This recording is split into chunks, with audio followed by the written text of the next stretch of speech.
ቪዲዮ እንዳለ በአላህ ይጃቻሉ እንዳታሳልፉት። ዛቻና ማስፈራሪያ እየደረሰበት እንደሆነ ቲክቶከር ታኩር ተናገረ። የህፃናት ስብስብ ህፃን ያስፈራራሉ። በህዝብ ስቃይ የሚደሰቱ የዳቢሎስ ደቀ መዛሙርት እናደረሽ ስንቱን ያሳደገችኝ እናቴን አደራ ችግር የለውም ከ15 ዓመት በኋላ ምናምን መውጣት አይቀርም። ሃይማኖታችሁን ልክ እንደነ ማንቸስተር ዩናይትድ አርሰናል የምትመለከቱ ሰዎች ግን በጣም ነው የምታስቁኝ። ባይዘወይ ክርስቶስን ልጨፍር፣ በክርስቶስም በየቤት ዳቦ ልትቆርስ፣ በክርስቶስም አዳራሽ ሰርተ ልጨፍር ከተሰበሰብክ ሰላም ጤና ይስጥልን። እንደምናላችሁ ተከብራችሁና የተወደዳችሁ የሚዲያችን ቤተሰቦች፣ ይህ ልብ አምላክ ነው። ሻርተኛና ሟርተኛን የምናባረርበት ሊቃውንተ ቤተክርስቲያንና ቤተክርስቲያን የምንመሰክርበት ሚዲያችን ነው። ዛሬ ከምንመለከታቸው መረጃዎች መካከል ታኩር ሊታሰር ነው፣ የተለያዩ ሟርቶች እየደረሱበት ነው ተብሏል። ማስፈራሪያውስ ምንድነው የሚለውን መረጃ ይዘናል፣ የምናስመለክታችሁ ይሆናል። ይህ በእንዲህ እንዳለ ተጽዕኖ ፈጣሪው አዶናይ በእምነቴ ጉዳይ አትምጡብኝ ሲል አሁን ያስተላለፈው መረጃ አለ። እሱንም የምናሰማችሁ ነው የሚሆነው። ይህ በእንዲህ እንዳለ በኢትዮጵያ ኦርቶዶክስ ተዋሕዶ ቤተክርስቲያን በታቦታት ላይ የሚነሱ ጥያቄዎች እጅግ ደስ የሚያሰኝ ምላሽ ተሰጥቷቸዋል። እኔና ሌሎች መረጃዎችን ወደ እናንተ የምናደርስ ይሆናል። እስከ መጨረሻው ድረስ አብራችሁን ቆዩ። ለቻናላችን አዲስ ሆናችሁ ቻናላችን እየታየ ስላልሆነ ቻናላችን ሰብስክራይብ፣ ሼር፣ ላይክ ማድረጋችሁን አትርሱ። አሁን ታኩር ምን ሆነ ምን ገጠመው የሚለውን አሳያችኋለሁ ማለት ነው።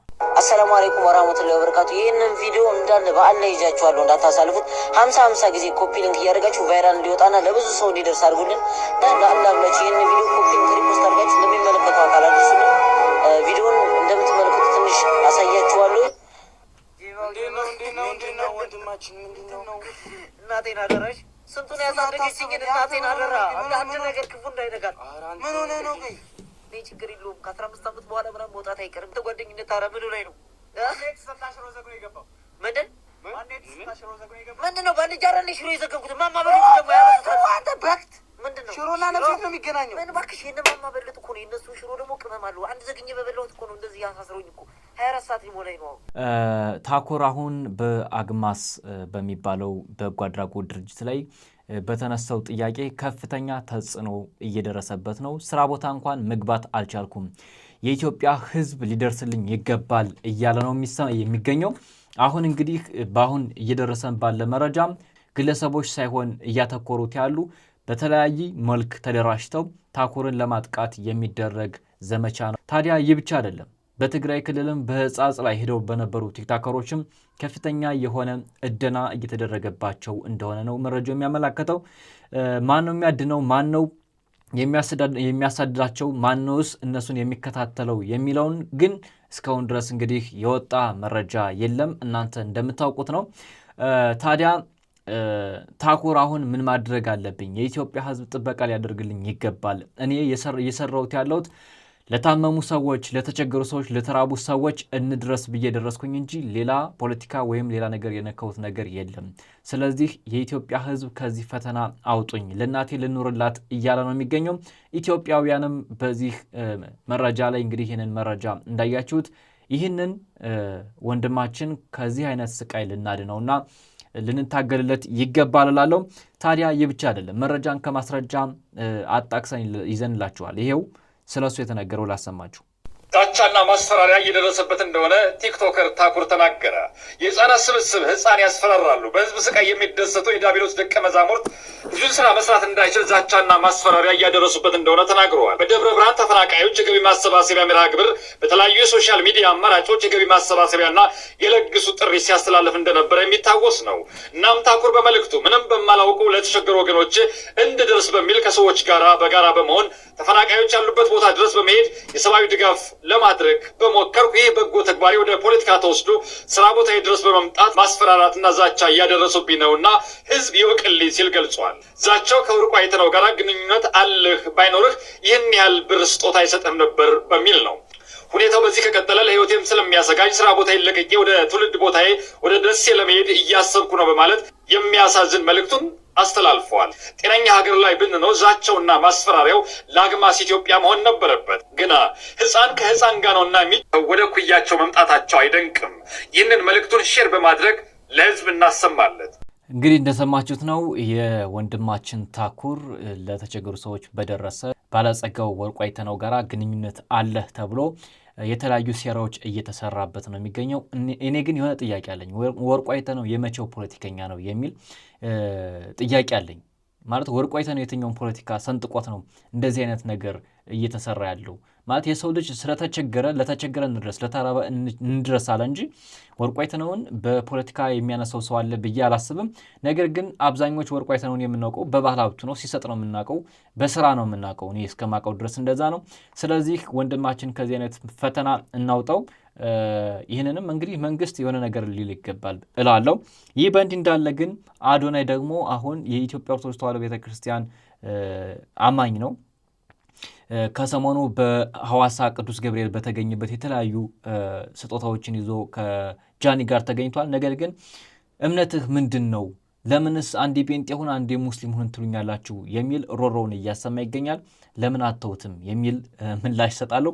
እሱም ይመልሳል። ሃይማኖታችሁን ልክ እንደነ ማንቸስተር ዩናይትድ፣ አርሰናል የምትመለከቱ ሰዎች ግን በጣም ነው የምታስቁኝ። ባይዘወይ ኮመንት ስር እየገባችሁ እስልምና ይሻልሃል ና ወደ እስልምና ብቻ ነው ትክክለኛው እንትን፣ ፕሮቴስታንት ብትሆን ነው የሚሻለ፣ ወይም ደግሞ ኢየሱስን ተቀበል፣ ማርያም ነው እንትን የምትሆነው ምናምን እያላችሁ እምነታችሁን ልክ እንደ ኳስ ጨዋታ የምትመለከቱ ሰዎች ታሳዝኑኛላችሁ። በጣም አልገባችሁም ማለት ነው። እምነት አልገባችሁም። ክርስቲያን ወይም ደግሞ ፕሮቴስታንት መሆን እንደመረጣችሁ በስነ ስርዓት ማስተማር አያችሁ። ሁላችንም እውቀት በተሞላው መንገድ ማስተማር ስንችል ሌላ ሰው ላይ ጫና ማሳረፍ እናቆማለን።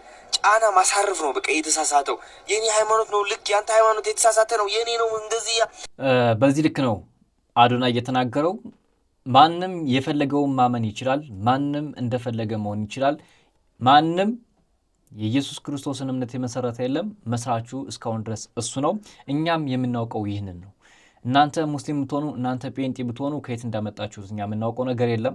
ነገር ግን እኛ የምናውቀውን ያየነውን እንመሰክራለን፣ የመሰከርነውን ደግሞ ለሰዎች እናሳውቃለን። ስለዚህ የሰውን እምነት በማያገባችሁ ጥልቅ እያላችሁ የሰው ሕይወት የምትበጠብጡ ሰዎች በዚህ በቃ ብሏል ወንድማችን። አዎ እኛም በቃ ብለናል። ታዲያ አባታችን ደግሞ ስለ ጌታችን አምላካችን ስለ ኢየሱስ ክርስቶስ በየጎዳናው የምትደንሱ ሰዎች፣ ጭፈራ ቤት የምትሄዱ ሰዎች፣ እንዲሁም ስለ ኢየሱስ ክርስቶስ የተለያየ ነገር የምታወሩ ሰዎች ይህንን ምላሽ ይሰጣሉ። እሳቸው ላሰማችሁ። የትኛው ስራ ነው ኪዳነ ምሕረትን እናቴ የሚላል? እውነቴን ነው። እኔ ሌላ ነገር ልላችሁ ፈልጌ የለኝም ቃላት ሁሉ ማለት ነው። ለእግዚአብሔር እናት እኮ ነች። ለእኔ ምንድን ነው እናትነቷ የሚበዛው? እግዚአብሔር አምኖ እናት ካደረጋት እኔን ተመልከቱ። አብ ልጁን ልኮ ለእናትነት ካመናት እኔ እጅ ደግሞ ኪዳነ ምሕረት እባክሽ ጠብቂ ብላት እኔን ለመጠበቅ ከሲኦል ለማዳን የታመነች እናት ናት። እሷን የሰጠኝ መድኃኒዓለም የተመሰገነ ይሁን። የሰጠን የተመሰገነ ይሁን። ስለዚህ ተመልከቱ፣ ሄሮድስ እንዳይወስዳት በቃ አንድ ቃል ብቻ አስገብቻችሁ ልጨርሰው አላችሁ። ምሕረቱን አሰበ በሉ እስኪ። ክርስቶስን ፍጡር ብለህ ልታምን፣ በክርስቶስም ልትጨፍር፣ በክርስቶስም በየቤትህ ዳቦ ልትቆርስ፣ በክርስቶስም አዳራሽ ሰርተህ ልትጨፍር ከተሰበሰብ ድንግል ማርያም ክርስቶስን ይዛ ትሄዳለች። ለምን? እምነትን መግደል ክርስቶስን መግደል ነውና። ቃለ ሕይወት ያሰማልን መምህራችን። እንግዲህ እንደሰማችሁት ነው። ይህን ተከትሎ ታዲያ ደግሞ ምን አየህ ብትሉኝ በሃይማኖት ስም ጠምጥመው የሚጨፍሩ ሰዎች አሉ። እነዚህ የኢትዮጵያ ኦርቶዶክስ ተዋሕዶ ቤተክርስቲያንን አይወክሉም። በትውፊትም በባህልም በስርዓትም አይወክሉም። ላሳያችሁ።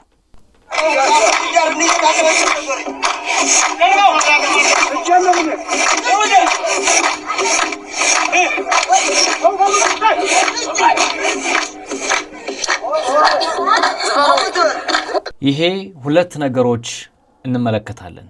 እሺ የኛ እምነት ናቸው ብለን እናስብ፣ ኦርቶዶክስ ናቸው ብለን እናስብ እና እነዚህ ሰዎች ከጀርባቸው ያገኙትን ነገር አናቅም ማለት እኒህ አባት በዚህ ልክ ከበሮ መምታታቸው በዚህ ልክ መጨፈራቸው ደስ አይልም። አንደኛ ጌታችን ኢየሱስ ክርስቶስ ጨፍሩ አይልም።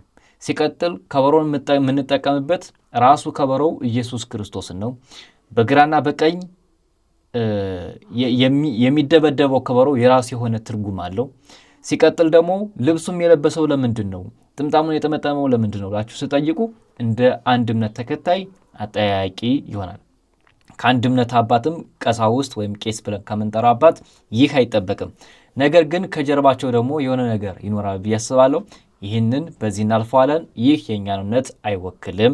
ነገር ግን የኢትዮጵያ ኦርቶዶክስ ተዋሕዶ ቤተክርስቲያን ጣዖት አምላኪዎች ናቸው፣ ጣውላ አምላኪዎች ናቸው፣ ምንትሴስ እያሉ ያለ እውቀት ድንቁርና የተላበሳቸው ሰዎች ጥያቄ ይጠይቃሉ። ለነሱ ደግሞ እጥፍ የሆነ መልስ ይሰጣቸዋል። ላሰማችሁ። ትንሽ ንገረኝ፣ ግን በጣም ማወቅ የምፈልገው ነገር ነው። ትንሽ ስለ ታቦት አጫውተኝ እስቲ። ሁሉም ታቦት አልፋና ኦሜጋ የሚል ስም ነው ያለው። የክርስቶስ ስም ነው። አብሮ ደግሞ ጥቅስ አለ። ጉልበት ሁሉ ለኢየሱስ ክርስቶስ ስም ይስገድ የሚል በታቦታችን ላይ ተጽፏል። በስሙ ለኢየሱስ፣ በስሙ ለእግዚአብሔር፣ ታቦቱ ለሚካኤል፣ መታሰቢያነቱ ለቅዱሳን፣ ለመላእክት፣ ለጻድቃን ሊሆን ይችላል። ታቦቱ ግን የእግዚአብሔር ታቦት ነው። ታቦተ ምስዋ ነው። የክርስቶስ ስጋና ደም የሚፈተትበት ነው። ስጋው ደግሞ በተራ ጠረጴዛ እንደ ተራ ማዕድ አታቀብልም ቤተክርስቲያን። ሜሮን ቀብታ በስሙ የተጻፈበት። ስለዚህ የምንሰግደው ለስሙ ነው። በታቦት ፊት ስንሰግድ ኢየሱስ ክርስቶስ ለሚለው ስም ነው የምንሰግደው። ለምን? ታቦቱ ራሱ ያዛል። ላዩ ላይ ጉልበት ሁሉ ለኢየሱስ ክርስቶስ ስም ይስገድ ይላል። ኢየሱስ የሚል አልፋና ኦሜጋ የሚል ጉልበት ሁሉ ለኢየሱስ ክርስቶስ ስም ይስገድ የሚል ጣዖት አለ? በፍጹም እንዴት ይሆናል? ጣዖትም ከሆነ በጣም ድንቅ ጣዖት ነው የሚሆነው። ምክንያቱም ለክርስቶስ ስገዱ የሚል ጣዖት ልክ እንትና ቅዱስ ጳውሎስ በእናንተ መጽሐፍ ላይ ያልታወቀ አምላክ የሚል ተጽፏል ብሎ ግሪካውያንን አናግሯቸው ነበር። በጣዖታችሁ ላይ በመጽሐፋችሁ ላይ ያልታወቀ አምላክ የሚል አለ፣ ለእነሱ የሚሰግዱት ማለት ነው። ለሁሉ ሰግደው ግሪካውያን ለሁሉ ጣዖት ሰግደው ምናልባት የማናውቀው ካለ ብለው ላልታወቀ ደግሞ ስሙ ላልታወቀው ብለው ጽፎ ነበር። እሱ እግዚአብሔር ነው ብሎ ነበር የሰበከው። ዲያቆን ሄኖክ ኃይሌ እጅግ አድርገን እናመሰግናለን። ጠያቂውም ግሩም ጥያቄ ነው የጠየቀው። የኛ የኢትዮጵያ ኦርቶዶክስ ተዋሕዶ ቤተክርስቲያን ታቦት ላይ የምታመልከው ይህንኑ ነው። ስለዚህ እኔ ከዚህ ከተጨማሪ ምንም አይነት ማብራሪያ ልሰጥ አልችልም። ታቦት ማለት ይህ ነው። በኢትዮጵያ ኦርቶዶክስ ተዋሕዶ ቤተክርስቲያን ምእመናትና ምእመናን ላይ የሚደርሰው ግድያና መከራ ይቁም። የተከበራችሁና የተወደዳችሁ የሚዲያችን ቤተሰቦች እንደነዚህ አይነት አዲስ ሰበር መረጃዎች እንዲደርሷችሁ ይህንን ቻናል ሳብስክራይብ አድርጉ። ቪዲዮ ላይክ ማድረጋችሁን አትርሱም። በሌላ መረጃ እስከምንገናኝ ድረስ መልካም ጊዜን ተመኘን። ሰላም።